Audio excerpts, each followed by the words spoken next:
Nongeye kubasuhuza nshuti z'Umurage Community TV, Uwiteka Imana akomeze kubaha umugisha. Ndabashimira cyane uburyo mudukurikirana, mukurikirana ibiganiro bitandukanye tugenda tubagezaho. Hanyuma rero nkaba nakwisabira abantu mutarakora subscribe kuyikora.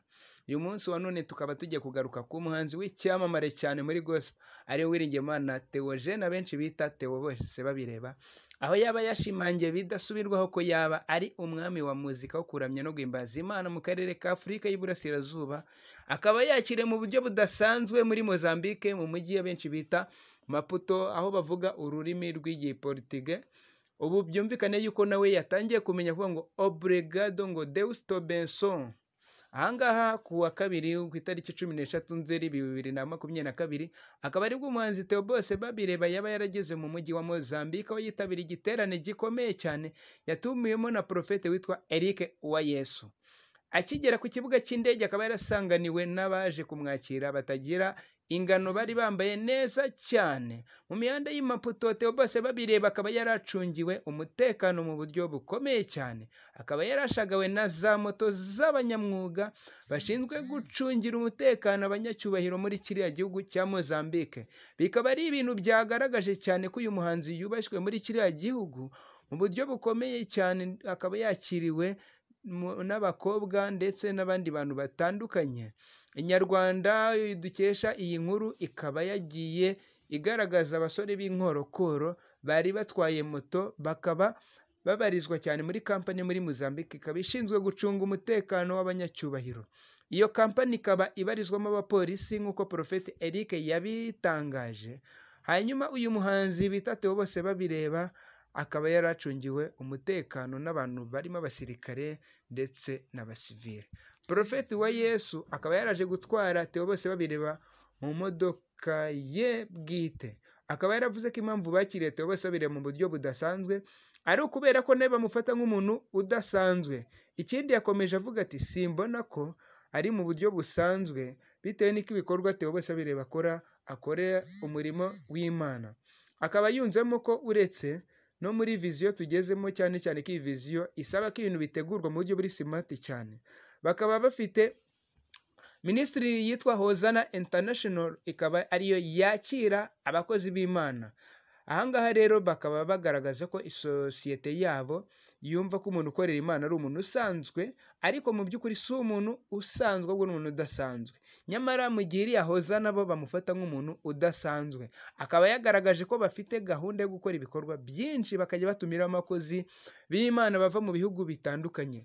Iki giterane Theo bose babireba yatumiyemo i Maputo kandi kikaba cyarateguwe na Hosana International Ministry, ikaba yaratangijwe n'uyu mugabo bita Prophet Eric Uwayesu. Akaba ari umunyarwanda utuye muri Mozambique.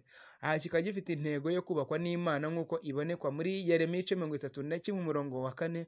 Icyo giterane ubu kikaba kiri kubera mu mujyi wa Maputo. Hakaba hari sare idasanzwe iberamo ibitaramo bikomeye cyane. Iki giterane kikaba kigomba kumara iminsi 3 guhera ku itariki 16 kujya kuri 18 z'ukwa 9 2022. Aka kanya tuvugana kikaba imyiteguro yacyo igeze kure. Hanyuma mu minsi 2 ibanza kikazaba gitangira saa 1 z'umugoroba kugeza saa 4. Naho ku itariki 18 z'ukwa 9 icyo giterane kikazaba ari ku munsi wa nyuma wacyo wo gusoza, kikazatangira saa 8 kugeza saa 1 z'umugoroba. Umusaruro wa mbere witezwe muri iki giterane ni ukubona abantu benshi cyane bahembuka, ubugingo bwabo buhembuka. Bikaba bigomba kunyura mu ijambo ry'Imana ndetse no mu ndirimbo zo kuramya no guhimbaza Imana. Ariko umusaruro wa kabiri muri iki giterane akaba ari uko abantu bahindurwa n'ijambo ry'Imana bagakizwa. Abari baranamutse, murabyumva kunamuka ni nko gutakaza imbaraga n'ibyiringiro, n'abari barasubiye inyuma bakongera kugarura Imana icyizere. Profeti wa Yesu akaba yaravuze ko mu batumiye Theo bose babireba, icyatumye bamutumira ari ukubera ko ari umuhanzi ufite abakunzi benshi cyane muri Mozambique. Akaba yakomeje avuga ko ari umuhanzi w'abantu bose, yaba ari abajya mu rusengero ndetse n'abatajyamo. Akaba yavuze ko abantu benshi bazisangamo Theo bitewe n'uko ubutumwa atanga n'utagera mu rusengero bumugeraho. Kandi iki giterane kikaba giteganyijwe kuzitabirwamo n'abandi bakozi b'Imana batandukanye bafite amazina akomeye cyane muri cya gihugu, nk'uwo bita Raimundo, uwo bita Edison Matavo, uwo bita Mugido, Pastor Mavota, Bertrand, Matimbe Junior, Felisberto na Williams. Akaba ari abakozi b'Imana bazwi cyane, abaririmbyi bazwi muri cya gihugu, kandi kikaba kizatambuka imbonankubone kuri televiziyo yitwa sheni ya YouTube yitwa Hozana TV. Imana ikomeze kubishimira cyane. Ahangaha rero abantu uruvunganzoka bakaba bagiye kwakira Theo Bose babireba, abaturage imodoka zahagaze kubera Theo Bose babireba. Hanyuma rero mwakora subscribe kuri channel yacu yitwa Umurage Community TV kugira ngo mukomeze kubona ibindi biganiro tuzajya tubagezaho, kubera ko turabakunda cyane. Imana ikomeze kubishimira cyane. Umurage Community turabakunda. Shalom shalom.